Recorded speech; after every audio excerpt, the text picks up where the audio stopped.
As you slowly make your way through the abandoned graveyard, you notice off in the distance what appear to be two scarecrows.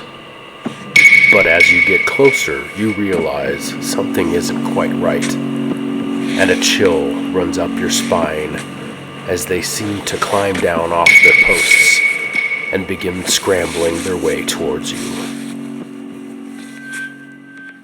Ooh! Spooky stuff right there. Good day, YouTube, and welcome to the Trooper's Corner. It's the Trooper's favorite time of year again. That's right. Halloween is upon us, and this year I thought I would video part of my graveyard setup in hopes that it may help inspire some of you contemplating a similar project. Today, I'm going to go through the assembly process of my demonic yard sentinels. Now, unfortunately, I already built these a number of years ago before I started putting out videos, so I don't have the actual step-by-step prop building process. So this video is mainly just focused on how I'm assembling them from storage every year and getting them to stand up in the yard without like blowing over and causing a giant hazard to all the trick-or-treaters more than anything else. That said, I'll stop jaw-jacking so we can get cracking. Okay, so my sentinels are built on 4x4 posts, and rather than permanently, set them down into the ground, I wanted something that I could put in and easily take out every single year, and that would hold them up and withstand any kind of wind. So my solution to this was by using these 4x4 fence post strong tie spikes. So basically, I'm just going to take a sledgehammer and a short section of 4x4 wood inside.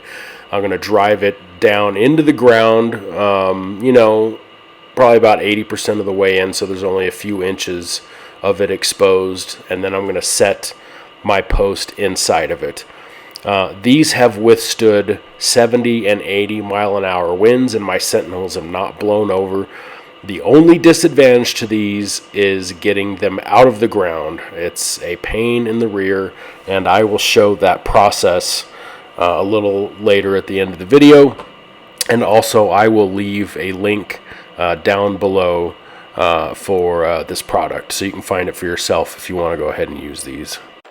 I get the spike started just by using my body weight to push it down a little bit, and then start tapping it in. About every 3 or 4 hits, I'll stop. Make sure it's still even and level and going in straight, and then I just drive it on down until there's only 2 or 3 inches of the spike showing above the ground, and then I come over with my main fence post body, stick it in there, and then tighten these nuts down just to make sure there isn't too much wiggle room on the fence post and that it won't get lifted up off the spike in case there's some weird winds happening in the neighborhood.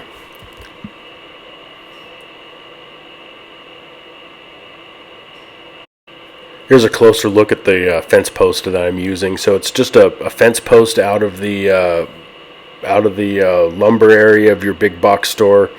What I did was I took my skill saw and I just cut chunks out of it, so it looks like an old weathered post, not something you actually bought in the hardware store. And I finished up the corners with a little bit of sandpaper too, just to make sure that the edges weren't too rough and I didn't get a bunch of splinters when I'm putting this up. But that's all the body part is. And then I have that little channel cut into it where I'm going to go ahead and attach the arms. In fact, here I am screwing the arms in right now. So these are going to be the arms for my one sentinel. And on this particular one, the arm piece has the hands and arms that I made out of a special paper mache concoction. And then over the top of that, I hang this vinyl trench coat that I bought from the Army surplus store. And then here's the head. The head was just a cheap foam skull that I used my special paper mache mixture on, which is just wood glue and strips of paper towel soaked in it. And I draped it over and formed the face and the nose and everything. And then as you can see, there's a wooden dowel for the neck. And that fits right in top of the post. And you can't forget the hat. The hat adds a little bit more creep factor. And actually the hat fits on so tightly onto the head. Now on to the other Sentinel. So this, as you can see, is just a cheap plastic skeleton that I bought from one of the Halloween stores, but I corpsed his body. Lots of videos on how to corpse skeletons, but this one I just used the same paper mache on this one that I did on the foam skull. Now the arms and the body are all separate. I'm pointing to a screw here. So I drove a screw through the neck, through the pelvis, and through each one of the arms to get him to kind of stay up on the wooden post. So that makes it easy to put him up every season and easy to take down. So this Sentinel's head was just a giant-sized plastic trick-or-treating pumpkin that I took, and I cut the eyes and the face out of it, and then I used that same paper mache over the top to kind of make the ridge lines and everything, and then painted it. And as you can see, it has the same like inch and a half dowel sticking out the bottom to use as a neck that I just stick directly in the post there. Now this guy gets a hat too. Now the hat itself was entirely made out of a cardboard strip, and again the same paper mache that I've been using, the Elmer's glue or the yellow wood glue, watered down a little bit, and then I was just running strips of a paper towel through there. I built the main shape of the hat with cardboard strips, and then I put that paper mache over the top, let it dry, and then painted it. And here he is all put together.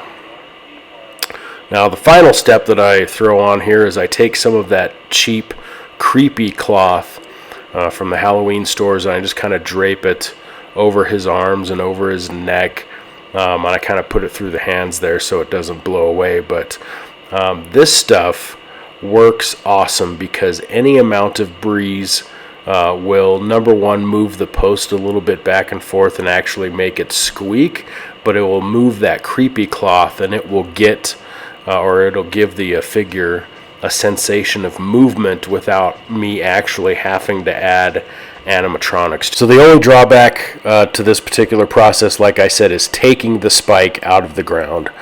They are in there so deep and hard, you are not going to be able to just squat over it and pull it out. You're going to have to use some kind of mechanical advantage. So my answer to this is using the high lift jack off my Jeep that I use when I'm four-wheeling. I get the tip of it underneath the lip of the spike, and I just start cranking down and lifting it up out of the ground. And once it's out far enough, then it's easy to pull out by hand. But you're not going to be able to do that without some kind of advantage. And you could use two 2x4s and a fulcrum to get it out. I've used that, but the high lift jack is far easier. Well, that just about wraps it up. I know this was just a short video and barely touched on how I built these particular props, but I'm hoping it will at least give you a couple of ideas if you're looking at doing some yard sentinels or scarecrows for your haunt this year. Anyway, I hope you're having a great day and that you have a very spooky Halloween this year. This is Trooper 134 signing off, and I look forward to seeing you next time.